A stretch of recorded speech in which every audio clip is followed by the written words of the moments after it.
Olá, sou o professor Jorge Kennedy e nesta aula vou resolver alguns exercícios sobre equações diferenciais de ordem superior. Então, primeiro eu vou determinar o Wronskiano desse conjunto, e elevado a x e e elevado a menos x, e dizer se esse conjunto é linearmente independente ou linearmente dependente no conjunto dos números reais. Então, o Wronskiano, na realidade, é o determinante, ok? Então, a primeira linha do determinante são os elementos do conjunto, e a segunda linha é a derivada de cada elemento. A derivada de e elevado a x é elevado a x, e a derivada de e elevado a menos x é menos e elevado a menos x. Multiplicando a diagonal, os elementos da diagonal principal e subtraindo pelos elementos da diagonal secundária, nós teremos aí o Wronskiano igual a menos 2. Como o Wronskiano é diferente de zero, nós podemos afirmar, que esse conjunto é linearmente independente. Se fosse igual a zero, seria linearmente dependente. No nosso segundo exercício, nós vamos verificar se y1 e y2 são soluções da equação diferencial y duas linhas mais 2 y' mais y igual a zero, e caso seja, nós vamos achar a solução geral ou particular. Então, primeiro aí o y1, a sua primeira derivada e a sua segunda derivada. Agora nós vamos substituir na equação diferencial, e substituindo esses valores na equação diferencial, nós temos o valor igual a zero, Logo, y1 é solução da equação diferencial. Agora o y2, vamos fazer o teste com y2, está aí sua primeira derivada e sua segunda derivada. Substituindo na equação diferencial, nós teremos também valor igual a zero, logo y2 também é solução, dessa equação diferencial. Vamos calcular o Wronskiano. A primeira linha são os elementos do conjunto, a segunda linha é a derivada de cada elemento. Fazendo aí o determinante, nós encontramos o valor zero. Como o Wronskiano é igual a zero, então o conjunto é linearmente dependente, logo, yx igual a constante 1 vezes e elevado a menos x mais constante 2 vezes 5 vezes 5 e elevado a menos x é uma solução particular. E agora vamos resolver a equação aí de diferencial de ordem 4, ok? Então, primeiro nós vamos determinar a equação característica. Então, lambda elevado à quarta, mais 8 vezes lambda ao cubo, mais 24 vezes lambda ao quadrado, mais 32 lambda, mais 16 igual a zero. Nós vamos determinar aí os divisores, do termo independente, ok? Os divisores inteiros, Então é mais ou menos 1, mais ou menos 2, mais ou menos 4, mais ou menos 8 e mais ou menos 16. Os divisores do coeficiente do termo de maior grau, que é 1, seus divisores inteiros, E agora P sobre Q, ok?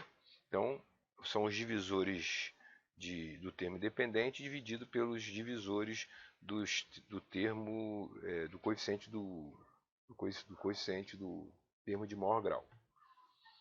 Então eu tenho aí, mais ou menos 1, mais ou menos 2, mais ou menos 4, mais ou menos 8 e mais ou menos 16. Aqui são as possíveis raízes inteiras,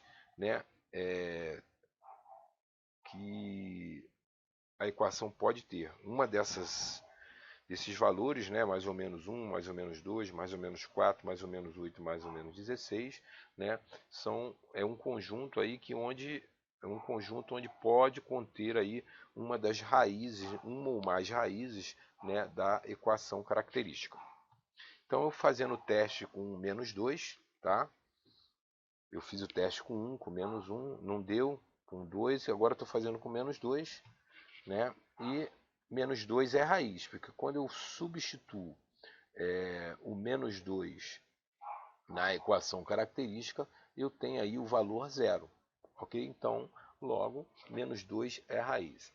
Então, agora eu vou preencher esse quadrinho, somente aqui com os coeficientes, O coeficiente do grau 4, coeficiente do termo de grau 3, coeficiente do termo de grau 2, coeficiente do termo de grau 1 e aqui o termo independente.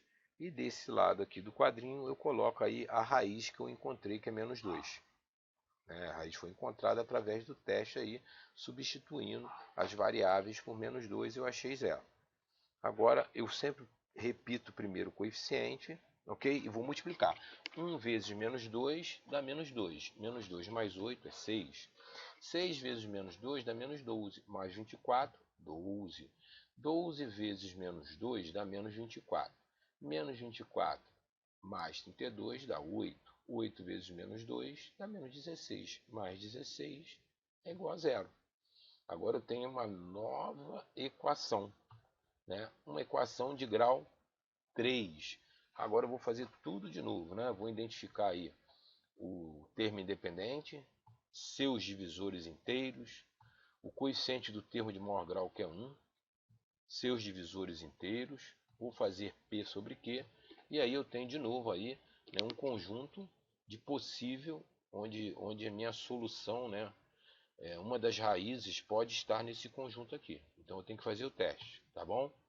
Então eu, de novo, né, eu fiz o teste com menos 1, com 1 e com 2 não deu zero. Vou fazer com menos 2, substituindo na equação característica, na nova equação característica, né? O lambda por menos 2, eu encontro o valor zero, logo menos 2 é a raiz, é uma das raízes. Aí eu vou preencher o quadrinho agora com o coeficiente do termo de grau 3, grau 2, grau 1 e o termo independente. E vou colocar a raiz.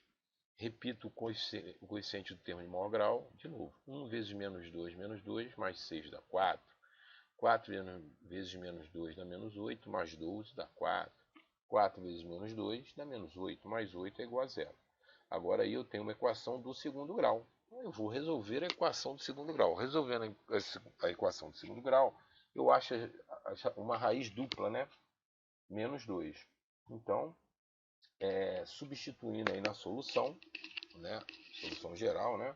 Eu tenho aí y de x é igual a constante 1 vezes e elevado a menos 2x, mais constante 2 vezes x vezes e elevado a menos x, mais constante 3 vezes x ao quadrado vezes e elevado a menos 2x, mais constante 4 vezes x ao cubo vezes e elevado a menos 2x. Então, são 4 raízes, né, iguais, ok?